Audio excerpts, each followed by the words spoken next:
Hello, and a warm welcome back to the French Culture Podcast by Paris Unlocked. I'm your host, Courtney Traub, and I'm also the founder and editor of Paris Unlocked, as well as the Substack newsletter. If you're tuning in for the first time, this episode is the first installment in our debut season, Great French Icons of the 20th Century. I encourage you to go back and listen to episode 1 to get a better sense of what's in store this season. And before we start today's episode, I'd like to ask you a small favor. Please share this episode with anyone you think might enjoy it. If you're able to, please support this podcast by giving what you can. You can buy us a coffee at Ko-Fi, donating any amount you're able to. You can also become a donor subscriber at Substack, which will give you unlimited access to a large archive of Paris and France-related news stories, reviews, audio stories, essays, and travel tips, as well as personalized travel advice from me. Again, you can find the link to the newsletter sign-up page in the show notes. Thanks so much for your support. It's so vital and greatly appreciated. Now let's get to today's episode, in which we'll be taking a short look at the life and legacy of the French painter Henri Matisse. Most now see Matisse as one of the people who essentially razed classical artistic and aesthetic conventions to the ground, with his ferocious commitment to vibrant color and decoration as something to take seriously. He's seen as someone who bravely paved the way for the experimentalism of 20th century painters and artists as varied as Marc Chagall, David Hockney, Mark Rothko, and Jackson Pollock. When Matisse died in November 1954 at the age of 84, he had completed what he himself saw as his crowning work only 3 years earlier, the Vence Chapel. Now also known as the Matisse Chapel or the Chapelle du Rosaire, it's a remarkable work of modern art that Matisse dedicated to the Dominican Order of Nuns in Vence. This is a southern French town near Nice, whose dazzling Mediterranean light had spurred the painter towards new artistic horizons decades earlier. Matisse had co-conceived and entirely decorated the chapel, which features his grayscale paintings and abstract stained glass panels in bold blues, yellows, and greens, against all odds.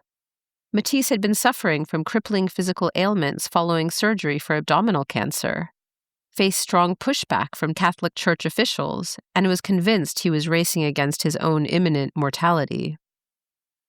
Matisse was reportedly too exhausted to attend the chapel's inauguration in 1951, and instead wrote a letter to be read at the opening ceremony. Quote, "This work has taken me 4 years of exclusive and diligent work, and it is the result of my entire working life. Despite all its imperfections, I consider it to be my masterpiece." Matisse never created anything of this scale or importance again, and his death prompted nationwide mourning in France. His obituary in French newspaper Le Monde, published the day after his death, marked his loss in these dramatic terms. "The death of Matisse marks the end of a long reign during which so much happened that he no longer has any hardened adversaries, nor any legitimate heirs." In other words, the newspaper claimed, no one could claim his mantle at the time of his passing. Yet, Matisse wasn't always venerated in this way. In fact, many of his most famous earlier works were initially met with shock and even disgust. And for decades, he was well known but not respected by the art establishment. Far from being considered a national treasure in France, Matisse was often viewed both by earlier audiences and critics as either a traitor in shock or simply a laughingstock.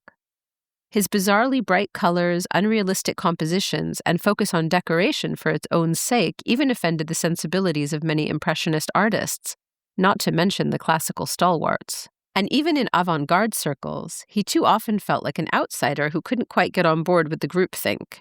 He wasn't political enough, or he was too bourgeois, or he was too extreme in his use of color. It would take decades for his work to earn wide acclaim in his native country, and on a global level for him to be considered one of the West's pioneering modern artists. The question I'll have a crack at answering today is this one. How did he use the irritating grain of public outrage and the inspiration of new places to produce such original work? And how did he go from copying Dutch and European masters in a stuffy Parisian art academy to inventing radical new ways of feeling through color and form, as he so often put it? I hope you'll stay with us as we explore one of the crucial periods in Matisse's life and art, and learn how it not only transformed his own artistic practices, but also modern art writ large. Along the way, we'll also learn about his personality quirks, including a lifelong battle with insomnia and health problems, and an affection for collecting pretty rugs, butterflies, and live birds. Then we'll explore his crucial relationships with his wife Amelie and his daughter Marguerite, with Gertrude Stein and her family, with Pablo Picasso, and other luminaries of his period. What we won't be doing in the next hour or so is try to cover Matisse's whole life and body of work. That would be an impossible feat. Instead, we'll mostly focus on his early life, his controversial entry into the Parisian arts scene in 1905, and early travels that forever transformed his way of seeing and making. If you're interested in digging deeper, I suggest reading some of the key sources I used in researching this episode, including Hilary Sperling's stellar biography of Matisse and a series of 1941 interviews published recently by the Getty Institute.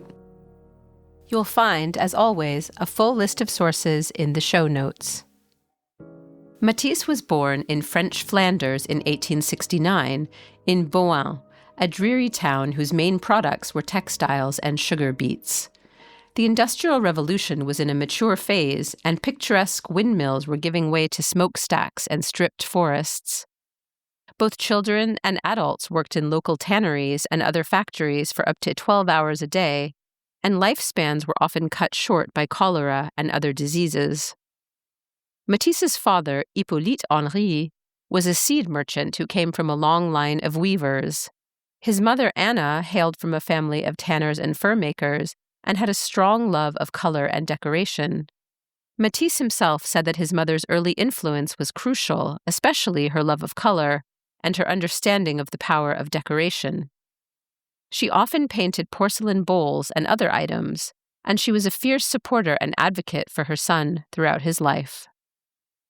Matisse's father was a stern patriarchal figure who, from most accounts, was devoted to his children and later grandchildren, but had a deeply disciplinarian approach that was common at the time.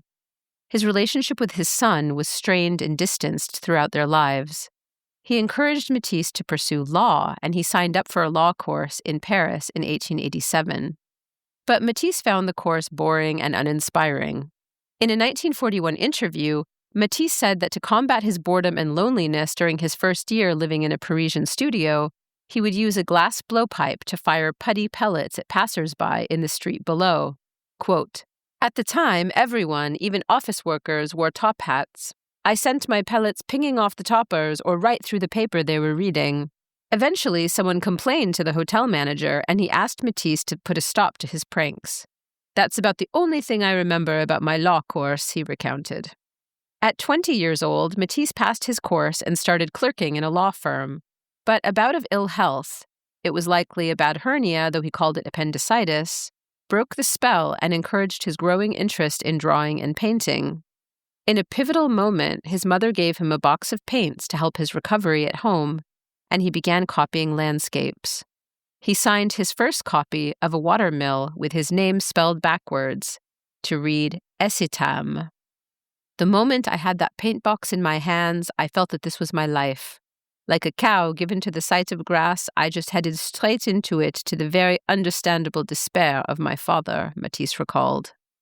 He began to draw and paint in secret, consulting local artists and enrolling in a nearby academy known for its strict adherence to classical art principles. Matisse wanted to enter an art academy in Paris, which sparked a fierce battle with his father, who threatened to cut off all support. But on the urging of his mother, who reportedly told his father, "Give him a year," Matisse's father gave in. Young Henri was off.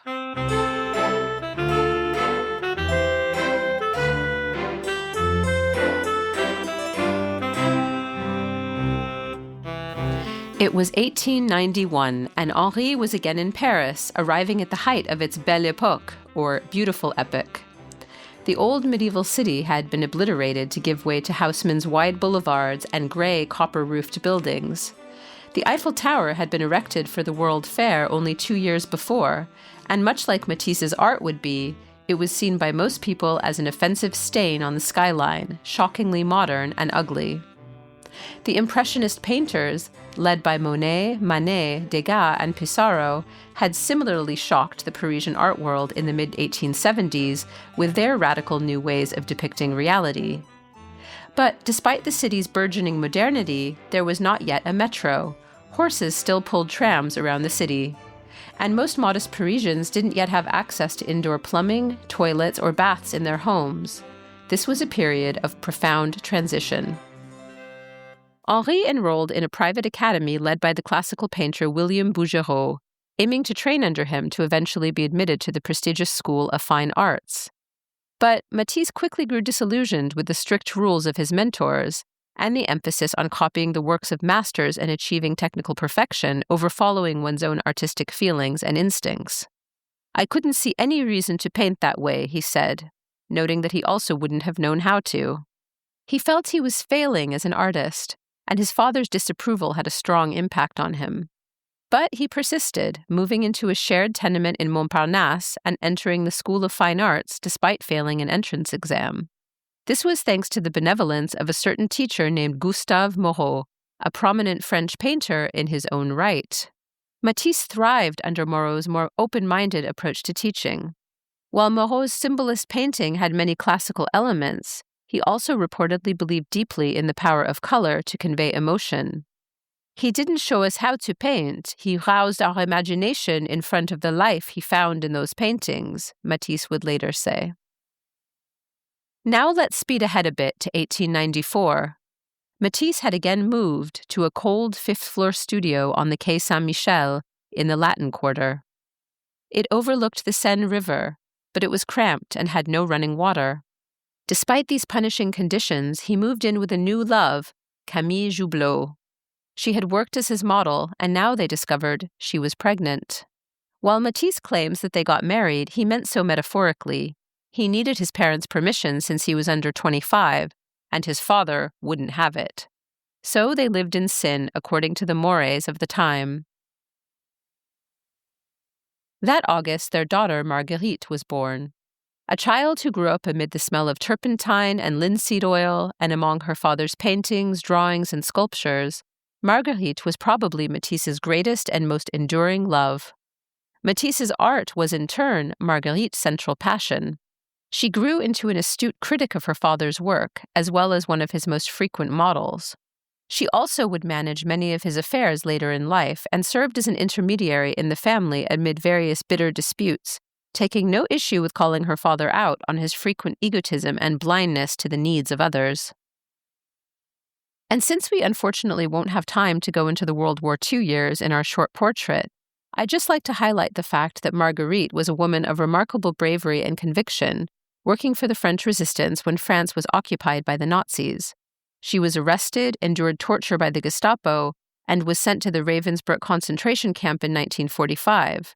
But the train was intercepted by Allied troops, and she managed to escape. Not only did she survive to tell the tale, she never gave up any information to the Nazis despite enduring physical torture, which says almost everything you need to know about her grit. Getting back to the late 1890s and major developments in Matisse's life and career, not only did he have a new family to care for, he was also facing the pressures of sudden, albeit modest, success. In 1895, he finally passed the exam for the Academy of Fine Arts after multiple attempts. 5 of his paintings were chosen to be featured in the Salon de la Société Nationale des Beaux-Arts, in a gallery on the Champ de Mars near the Eiffel Tower. A portrait he had completed of his partner Camille, woman reading, was purchased by the French state. He also completed a portrait of Marguerite at 18 months, a tender profile of the child clutching a doll. It was painted according to more or less classical norms, and he won a prize for it from the Academy, the last he would win from a conventional art institution. Henri's success streak continued into 1896, which went a long way to reassure his skeptical family of his prospects as a painter. But Matisse the conformist was not a persona he would be able to comfortably inhabit for long. Traveling, and especially exposure to new kinds of light and to painters who refused to adhere to classical conventions, would all set him on a very different course. In 1896, the Matisse family spent the summer, as they had before, in Belle-Île, an island off of Brittany, whose romantic cliffs battered by waves, lighthouses, and dramatic light had long attracted painters, including Claude Monet. In Brittany, Matisse met an Australian painter named John Peter Russell, who would spark his interest in Impressionism. Russell was an independently wealthy painter who had built a castle on Belle-Île, and from several counts had the personality of someone like Ernest Hemingway, but perhaps even more domineering and macho. According to Hilary Sperling, Russell's use of a restricted palette of 6 primary colors and his adoption of Monet's impressionist techniques of light and color had an outsized influence on Matisse. Matisse began mixing his own colors to focus on bright, unadulterated whites, reds, and blues, abandoning the more subtle, darker palettes of Flemish painting. Russell also introduced him to the impressionist Camille Pissarro, who praised his work and encouraged him to continue. These new relationships and approaches led Matisse to create a work that was his greatest break from classicism to date, The Dinner Table, which he ended up presenting in spring 1897 at a salon in Paris. While the subject of the painting itself was traditional, in it a woman arranges flowers on a table dressed with bowls of fruit and carafes of wine, the luminosity and frankness of the colors was considered shocking in its time. Matisse's father, Hippolyte, reportedly stood in the gallery as he overheard spectators bad-mouthing the painting. But Matisse was increasingly taking his Australian friend Russell's advice to screw the naysayers, whether they were critics of the Parisian art establishment or his own father. And while he hadn't quite invented his own artistic vernacular yet, these early experiments with color and light were a first step. Meanwhile, Henri's family life was falling apart. Camille, the woman he called his wife, despite no nuptials ever taking place, was growing tired of the precarity and instability of life with Matisse, whose insomnia, workaholism, egotism, and dedication to painting above even his family were hard to countenance. She reportedly had a bad temper too. She left the family flat in the summer of 1897, initially taking their daughter Marguerite with her. Matisse didn't seem to grieve the relationship for long, though being away from Marguerite must have been heartbreaking for him.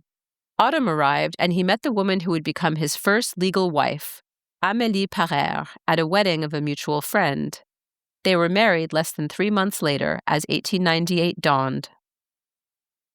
Amélie, who came from a prosperous and politically progressive anti-monarchist and even pro-revolutionary family from Toulouse, seems to have been a sort of feminist avant la lettre. According to Sperling and others, the idea of a traditional bourgeois marriage horrified her. What she wanted was an equal partnership. Matisse, who by many accounts respected strong and intellectually curious women, even if he still seems to have been happy for them to center their lives around him and his career, was probably as close to an egalitarian husband as could be found in late 19th century France. Plus, the idea of a bohemian lifestyle with a half-mad artist actually appealed to Amélie.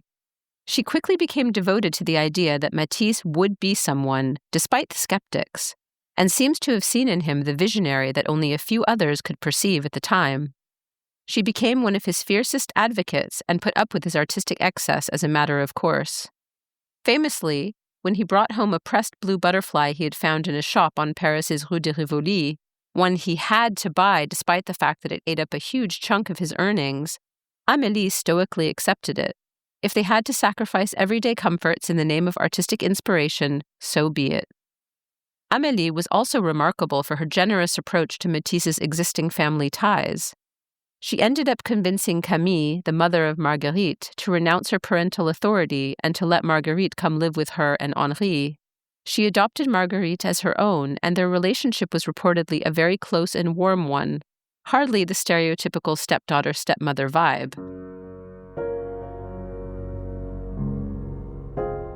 Early in their marriage, Henri and Amélie traveled to Corsica, a place Amélie knew well. The light and colors of Corsica, with its blinding Mediterranean warmth and rich colors, couldn't have been more different from the chilly and restrained landscapes, not to mention the people, of northern France. Henri painted furiously over the course of 6 months, continuing his experiments with impressionistic techniques and increasingly leaving realism aside. Paintings like 1898's Corsica, the Old Mill, almost seemed to vibrate from the furiousness of the brushstrokes, and the bright lemony yellow and bluish purples are effective in translating Mediterranean warmth and light. I felt growing in me a passion for color, Matisse said of his months working under the revelatory light of Corsica. And he was no longer trying to paint what he saw. He was trying to express their felt essence through color and form. Despite growing confidence in his own eyes and techniques, Matisse wasn't showing any of this work to anyone outside of a tightly guarded circle of family and friends. Back in Paris, he struggled to make an income from odd jobs and to sell his more conventional paintings to dealers and gallerists. The pressure was all the greater because he and Amelie would welcome a new baby, their son Jean Matisse, in January 1899. Now 30, married and a father of 2, Henri could feel that his years as a struggling student of art were over. He'd have to make a living, one way or another. His frugality had its limits, though. No one was buying his paintings, but that year he went into debt to buy a painting from Cézanne that had moved him, 3 bathers. Amelie, once again, made personal sacrifices for the sake of her husband's artistic well-being, pawning a prized family jewel to help pay for the Cézanne. Matisse treasured 3 bathers for the rest of his life, and when he donated it to the state-owned Petit Palais in Paris in 1936, he wrote a letter to the curator that described the importance of the painting.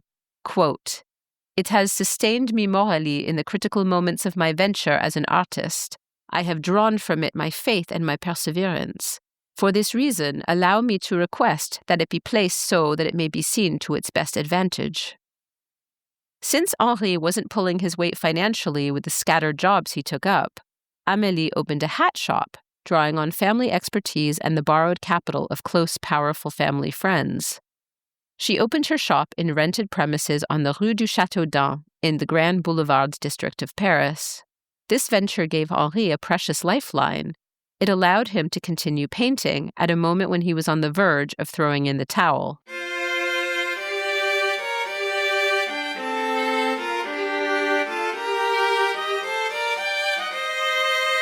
As the 19th century was closing, Matisse had been experimenting with colors like he never had before, as if he felt the pull of a new sort of modernity. He had been shaken up by the work of people like Paul Signac, a neo-impressionist painter who passionately advocated for what he called divisionism. This is, to define it simply, the artistic technique of separating color into individual dots or strokes of contrasting pigments in order to create the effect of light and texture. If you're familiar with the pointillist paintings of artists like Seurat, you'll be able to visualize this more easily. In 1899, paintings like Arcueil, which depicts a landscape in a Paris suburb in loose, bold brushstrokes of vibrant yellow, red, and blue, Henri was already breaking away entirely from efforts to mirror reality in his paintings. The colors, while not as loud and frank as they later become, are hardly suggestive of a gray Parisian palette. Matisse was also finding fresh camaraderie and inspiration in new artist friends, including a young student named André Derain, who would eventually become a noteworthy French painter in his own right. Matisse and Derain were fast friends, trying to one-up each other by making copies of Louvre paintings that their contemporaries found outrageous or, as the French would say, outrancés. A few years later, as we'll find out later in this episode, the two friends would make a huge mutual splash at a Parisian salon by showing their works in the same controversial show and cementing their own reputations for total outrance. Henri and Amélie's second child together, Pierre Matisse, arrived to mark the turn of the 20th century in June 1900. But since Amélie was more or less supporting the family with her Paris hat shop, and Henri was often out late partying in the cabarets of Montmartre and Montparnasse, the babies were sent northward to their grandparents' place in Beaune as soon as they were old enough. Marguerite, now 6 years old, provided crucial domestic help. Needless to say, concepts of childhood in late 19th century France were very different from the ones we hold today.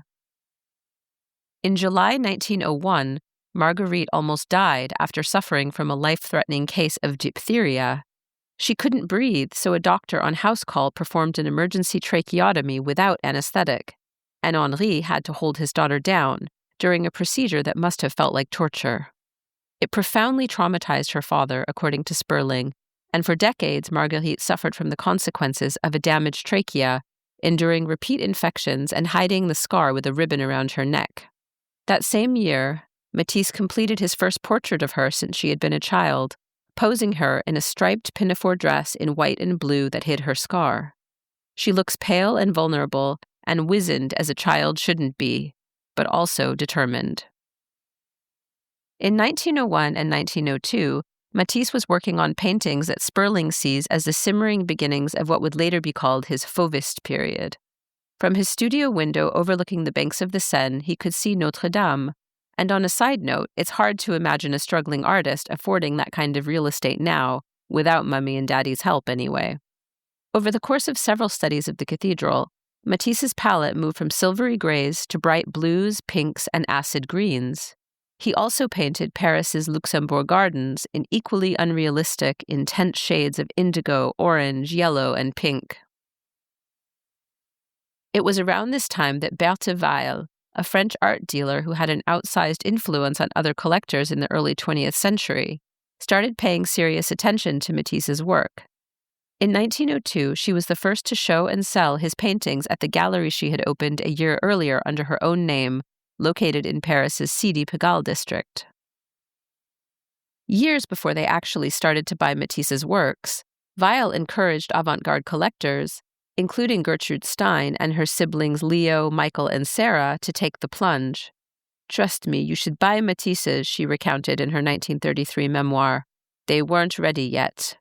Even though Weil was clearly at the vanguard, she hasn't typically been given much attention or credit compared to more well-known dealers of Matisse. And in a 1941 interview in which Matisse listed his first shows and the gallerists who backed them, he doesn't even mention Berthe Weil or the 1902 exhibit she staged of his work. Instead, he credits Ambroise Vollard, the prominent Parisian art dealer from whom Matisse had purchased Cézanne's Three Bathers a few years earlier, with putting on his first solo show in 1904. Whether this failure to mention Berthe Weil was due to some form of sexism or to Matisse trying to quietly erase that earliest show because he didn't stand by the works it exhibited will have to remain an open question. Just as Henri was starting to take greater artistic risks and enjoy a bit of recognition, thanks in part to the show at Weil's gallery, his family life fell into turmoil between 1902 and 1904. I won't go into all the details of the political scandal that hit Amelie's family, since we don't have time for it here. But suffice to say that the scandal, related to the family's close relationship with a powerful Parisian political and business dynasty named the Humberts, led to major financial and reputational problems. It forced Amelie to close her hat shop and pressured Henri to become the sole breadwinner for the family. During this time, Henri pivoted away from his risky experiments and reverted to making paintings that might pay the bills. And he had some moderate success, selling a few conservative studies to the aforementioned Antoine Vollard.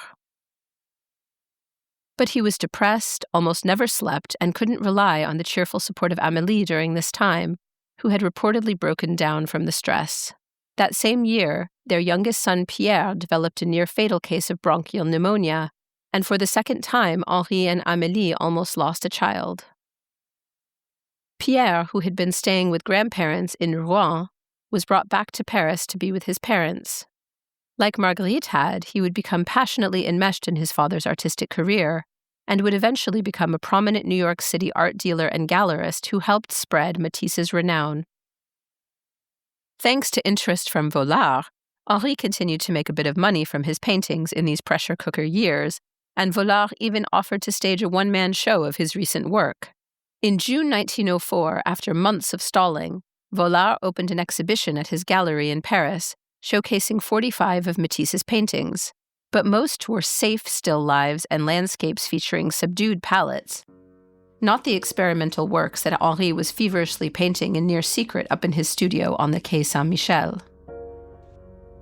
The show was a success, and Vollard even bought and resold the dinner table for a hefty profit.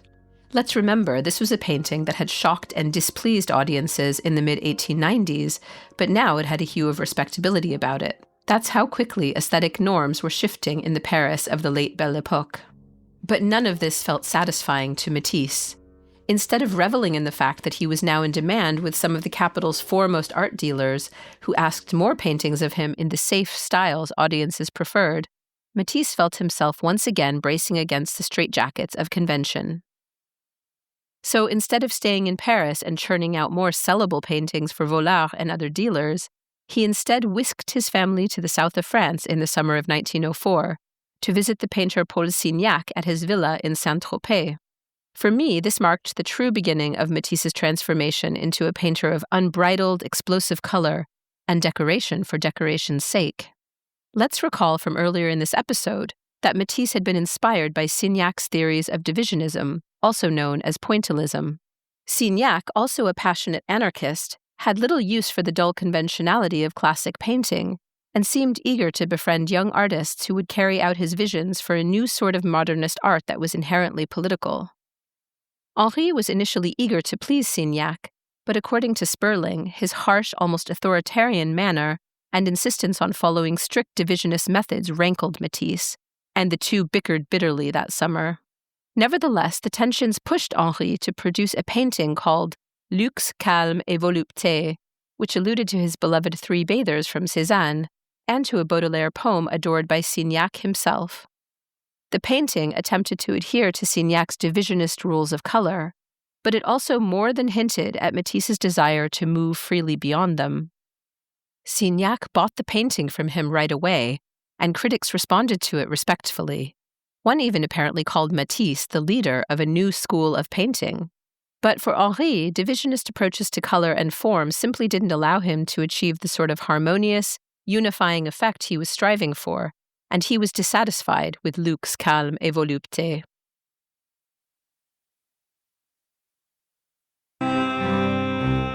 The seeds of an internal revolution were likely planted in this period. It would only be a year before Henri would throw aside what he later called the tyranny of divisionism, shaking it all up with paintings so loud, colorful, and boldly modern that they'd be pejoratively called fauvistes, or things made by wild beasts. It's now time to get to Matisse's notorious summer of 1905, when he and his young buddy André Derain ran around a little town in the south of France and produced a series of paintings that earned them both instant renown and notoriety. It also put them both on the map as artists who were inventing a whole new school. It was May 1905, and the Matisse family shuttled down to Saint-Tropez. They didn't stay long in the town that's now mostly associated with tanning oils, Brigitte Bardot's pouty mouth, and super yacht colonies. Instead, they continued westward to Perpignan and then Collioure, a Catalan town situated in the foothills of the Pyrenees Mountains and overlooking a small bay on the Mediterranean Sea. Visually and topographically speaking, Collioure resembles parts of North Africa, and this isn't a coincidence since this is the place where France most closely approaches the African continent. Algiers, in Algeria, is just over 1,000 kilometers due south from Collioure, a town whose vegetation, light, but also its architecture recall parts of North Africa, owing in part to the history of Moorish rule in Catalonia. Lush fruit trees, date palm, orange, lemon, cherry, peach, and pomegranate abounded in Collioure, and, as Sperling alluringly puts it, quote, "The town itself lay like an amphitheater between the mountains and the sea, its buildings lime-washed in deep bluish pink, watermelon, and yellow. Visitors were rare in Collioure, but the few who came agreed that the secret of the place lay in its light and color." End quote. I think these visual details are important to take in if we want to understand why this little Catalan town became such a crucial place for Matisse, both this particular summer and through much of his artistic career. From a rented room overlooking the port and its bustling fish market, Matisse sketched furiously, recording the daily life of the town and its residents. After painting the port in a divisionist style that once again left him frustrated, Henri seems to have given in to the oddly liberating effect the town was having on him, despite continuing to battle his old demons of anxiety and insomnia. Observing the rhythmic, predictable, and almost musical comings and goings of the townspeople in particular infused Matisse with an energy that ended up translating into some of his most memorable and initially scandalous paintings. One evening, Henri was watching a group of fishermen dancing in a ring on the beach. This was a traditional version of a Catalan dance called the sardane. Their movements were wild and hypnotic, and suddenly Henri found himself joining in. This moment of spontaneity and collective rhythm, so far removed from Henri's buttoned-up Flemish upbringing, would show up in two paintings. 1905's The Joy of Life, in which a ring of dancers appears in the background of the flat-surface tableau featuring various lounging nude figures on a beach. And this witchy moment would also be the inspiration behind 1910's large-scale painting Dance, commissioned by the Russian collector Serge Shushkin to decorate his Moscow mansion, and dominated by abstract figures in three primary colors: blue, green, and orange. Collioure seems to have had a quasi-magical effect on an artist that was trying to find intuitive ways to translate rhythm through color, to get color to move and vibrate. Both The Joy of Life and Dance perfectly express that creative tension, or that harmonious melding of color and rhythm, to put it differently. Another important painting produced that summer was the Open Window Collioure, which is now held at the National Gallery of Art in Washington, D.C. Painted from Matisse's studio window, it depicts, if you wish to see it literally, the port below, with brightly colored flower pots in the foreground.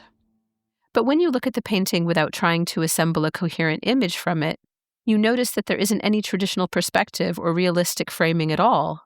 The port, with its gentle waves and bobbing sailboats, seem to throb at the center of the frame, and the sea and sky appear in riotous pink strokes. The colors are saturated and unmixed. Bright green leaves around the windowsill seem to collapse the boundary between inside and out. As the French art historian Claudine Gramont puts it, the walls seem to recede in this painting, and the image comes to you. Quote, "The colors are used in a very pure manner, and so instead of representing something, they're there to release a power, an energy. So what we call fauvism is a sort of explosion." Gramont adds that we can almost hear the colors roar or see them vibrate. So instead of being a realistic portrait of a port as seen from a window framed by pretty potted flowers, Matisse does what all good art arguably should do. He makes the familiar totally unfamiliar. And so a simple window seems to become a portal into another world, as Sperling puts it. The window would become one of the most important of Matisse's recurring motifs, depicted again and again in paintings over much of his career. In early July of that first summer in Collioure, André Derain arrived on the invitation of Henri and Amelie. They'd had to persuade his parents to let him come, assuring them of their bourgeois respectability, according to Sperling. At only 25 years old, he cut the figure of a young Parisian dandy with his fine mustache, dainty hat, and enormous diva-like parasol. Derain was immediately captivated by the light and colors that almost seemed to assail the senses when you arrived at Collioure.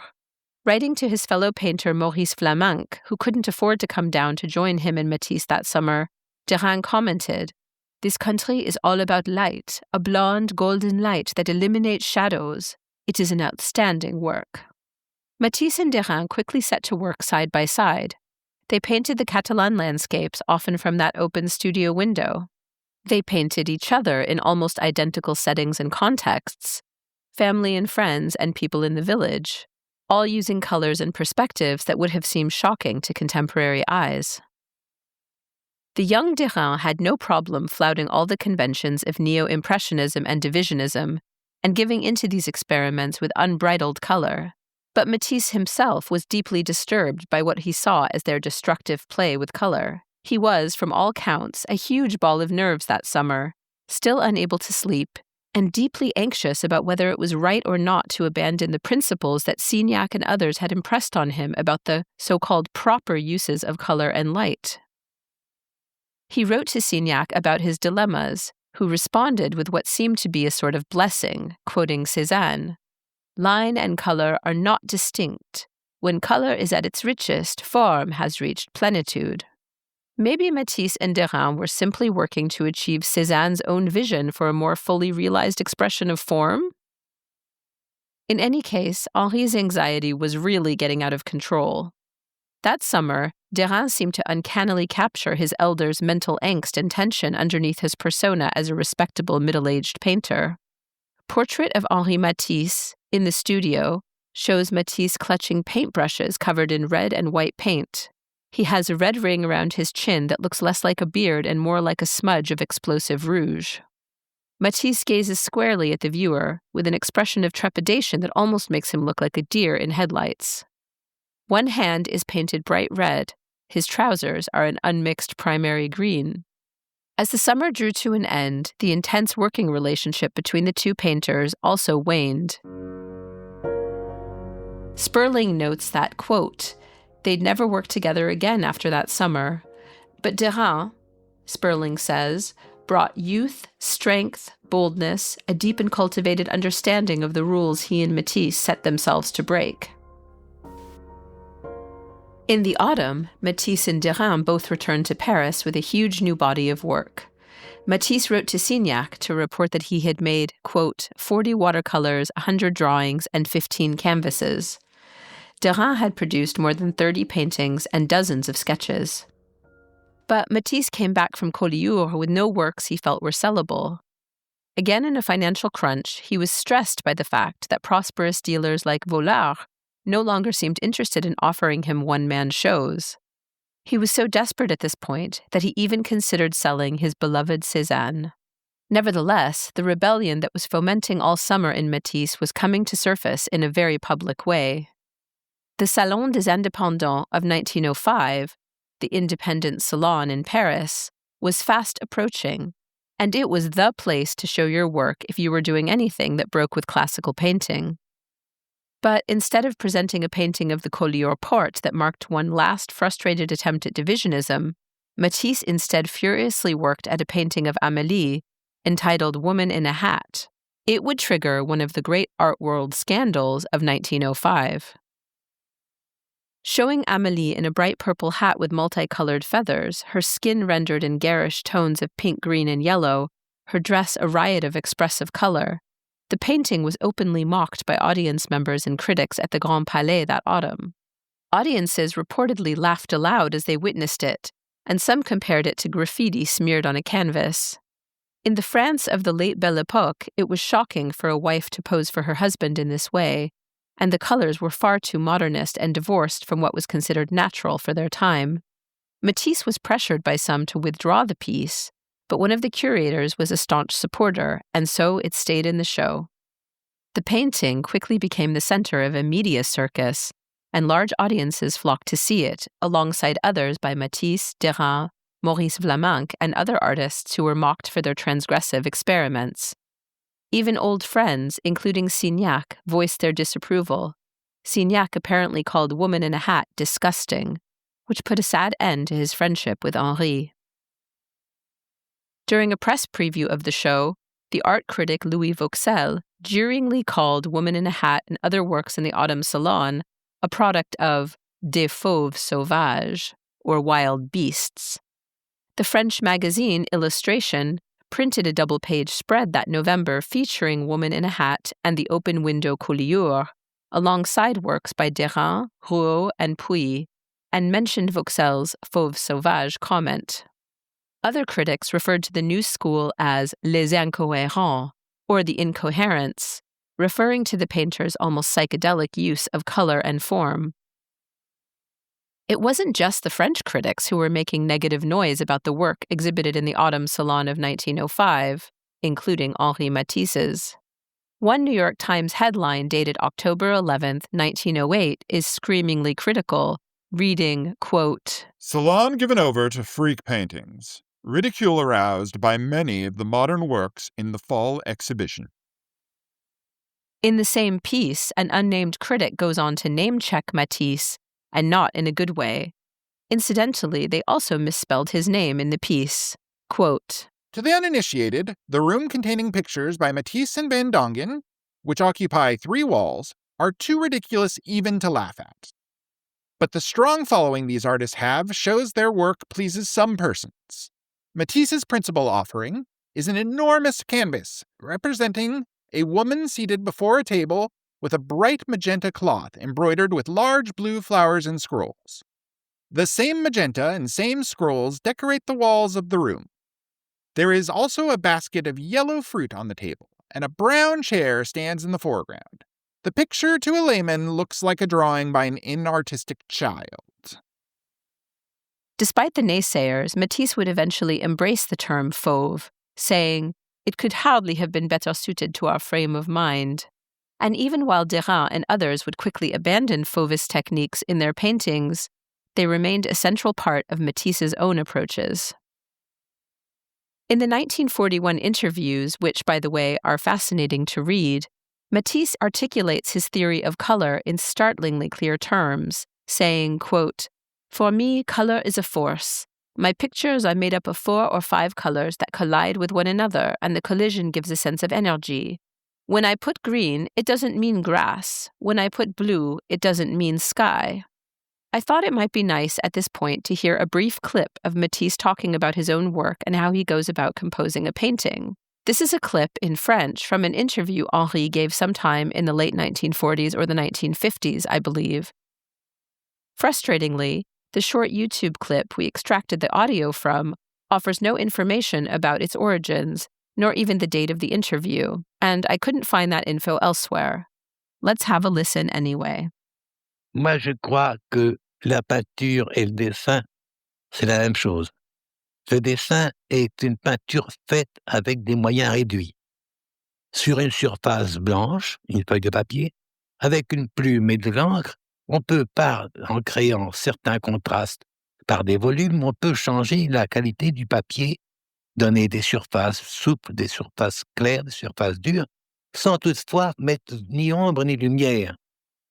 Pour moi, le dessin, c'est une peinture avec des moyens réduits. Aside from the sheer interest of hearing Matisse's voice, which has a real old-time quality to it that you don't hear much anymore, I found it interesting to hear him comment on what he sees as the artificial separation between painting and drawing. Here's my translation of what you just listened to. "I think that painting and drawing are the same thing. A drawing is a painting made with reduced means. On a blank surface, a piece of paper with a pen and ink, one can paint by creating certain contrasts through volume, or one can change the quality of paper, giving it soft surfaces, light surfaces, hard surfaces, but without adding either shadow or light." What I think Matisse is getting at here, and this is a theme throughout his artistic career, is that the strict borders set up between different artistic mediums or genres are pretty artificial. And with the right techniques and approaches, you can create surprising effects of volume, of depth, of hardness, softness, light, or contrast. Despite, or maybe because of, all the scandal it generated, the 1905 Autumn Salon des Indépendants was ultimately a crucial turning point in Matisse's career, thrusting him from relative obscurity into the spotlight of wide public recognition. Sure, it was a jeering and crude spotlight that more or less cast him as the ridicule-worthy leader of a circus. It also made him so notorious among the Parisian avant-garde that in the streets of Montmartre, just blocks from Picasso's own studio at the Bateau Lavoir, one or more of Picasso's groupies reportedly plastered signs to local buildings warning, "Matisse rend fou," meaning Matisse drives you mad. These were no doubt tongue-in-cheek, but they show how much Matisse had gained a place in the wider public imagination. He had sort of become a brand. Thanks to the 1905 Salon and the Independence Salon of 1906, in which the large-scale Fauvist painting The Joy of Life was greeted with the same outrage and laughter that Woman in a Hat had been, Matisse had also come onto the radar of people like Gertrude Stein and her family, some of the most important tastemakers and collectors in the Parisian avant-garde in the early decades of the 20th century. We'll get back to the Steins in just a moment. Before we do, I wanted to spend a bit of time talking about a patron of Matisse's who was just as important as the Steins, but is far less well known in the English-speaking world.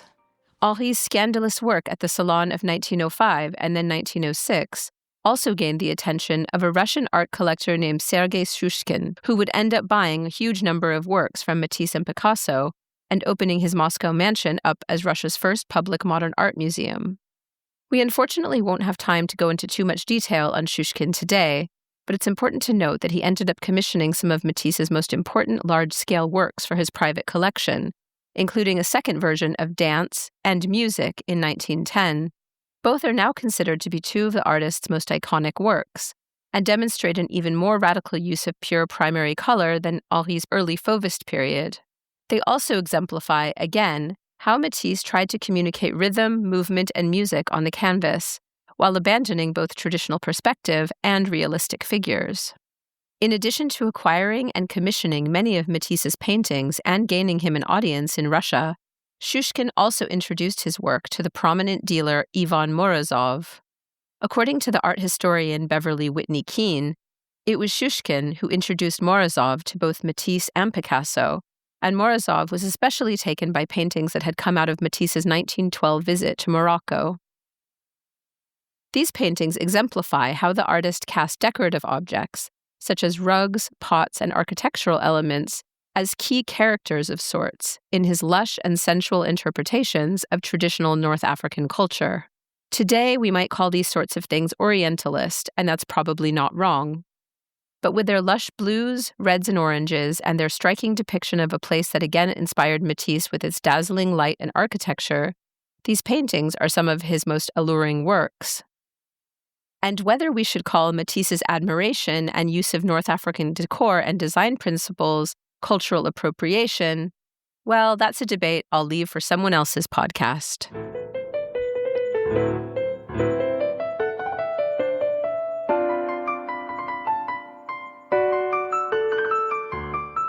Now let's circle back to the Stein family and their crucial role in boosting Matisse's career after the scandals of 1905 and 1906.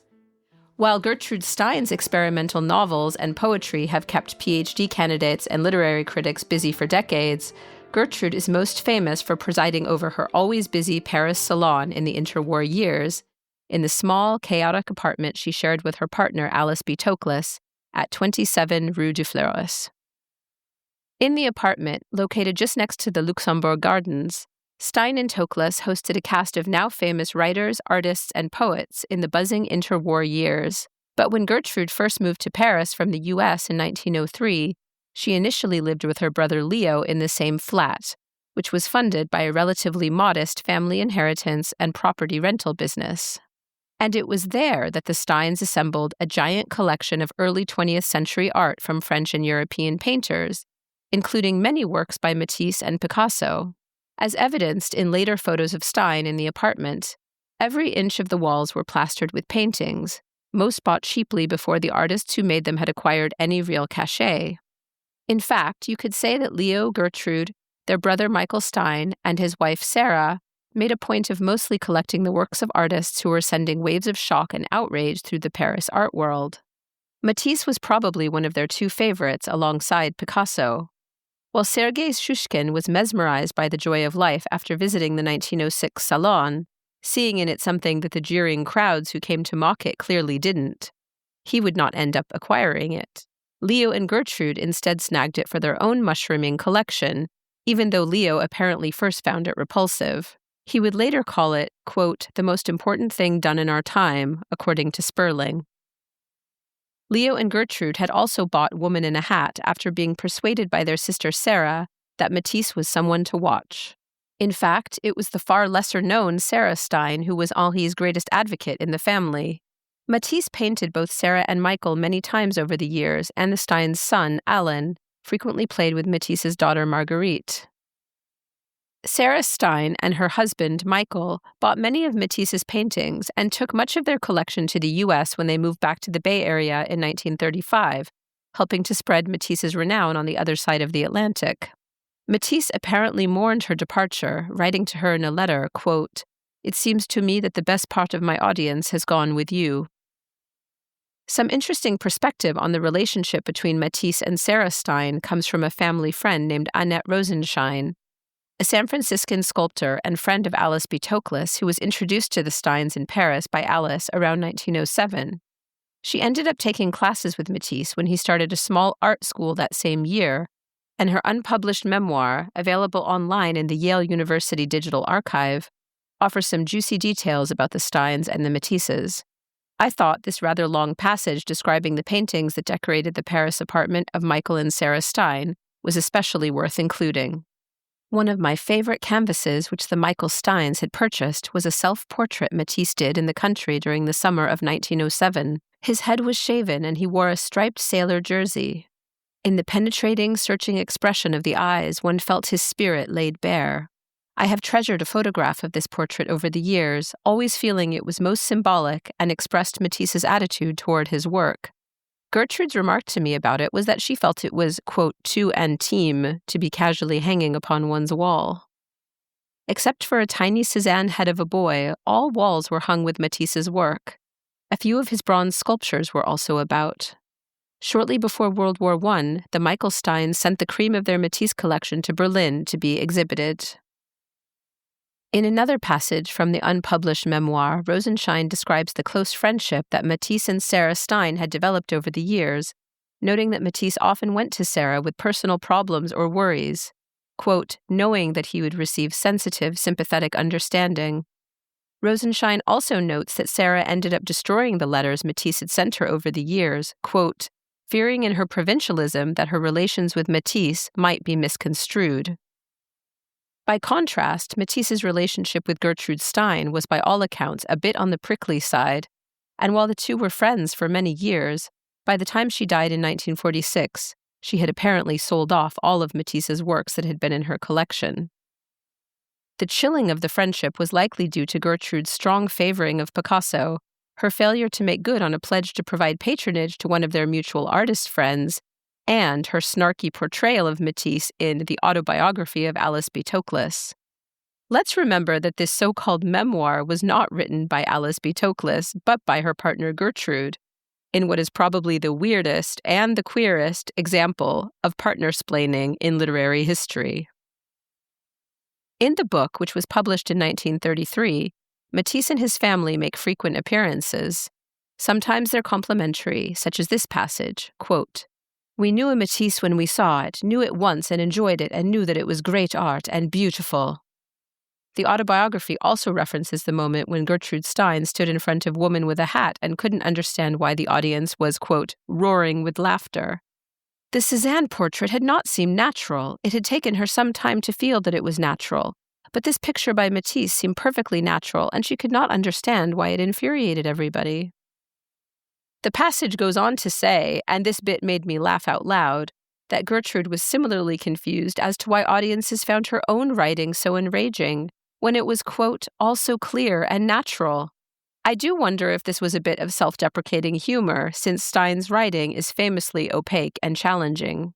Describing Matisse's personality and character, Gertrude called Henri a good gossip and noted that the two enjoyed telling one another tall tales.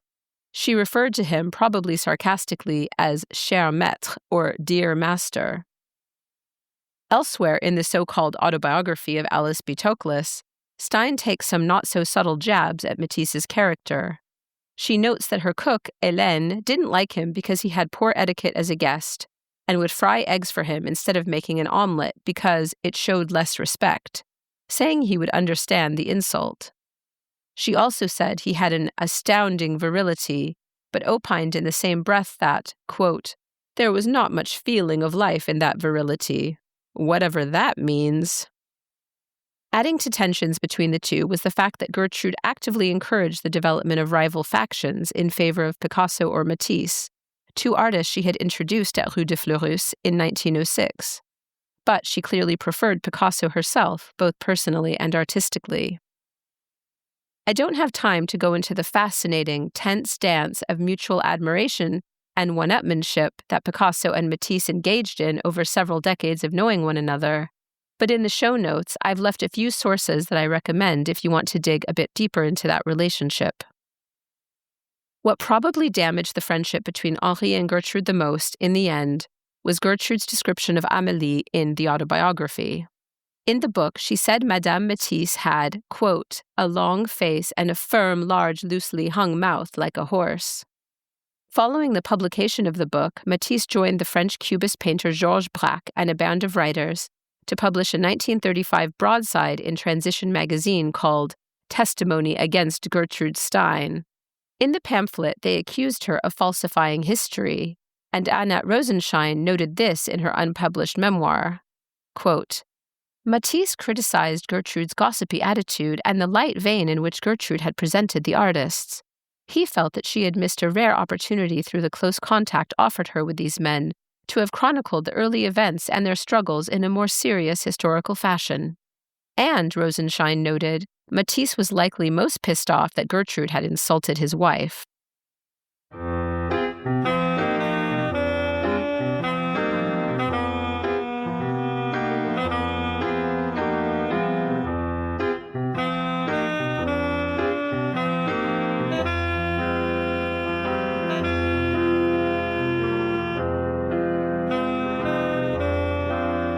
Even though there's endlessly more to say about Matisse, his work, personality, and relationships, we have to end this episode somewhere. Thanks so much for listening. Again, if you're interested in digging further, you'll find a full list of sources in the show notes. This episode was conceived, written, narrated, and edited by me, Courtney Traub, with additional research, editing, and voice acting from Brendan Whalen.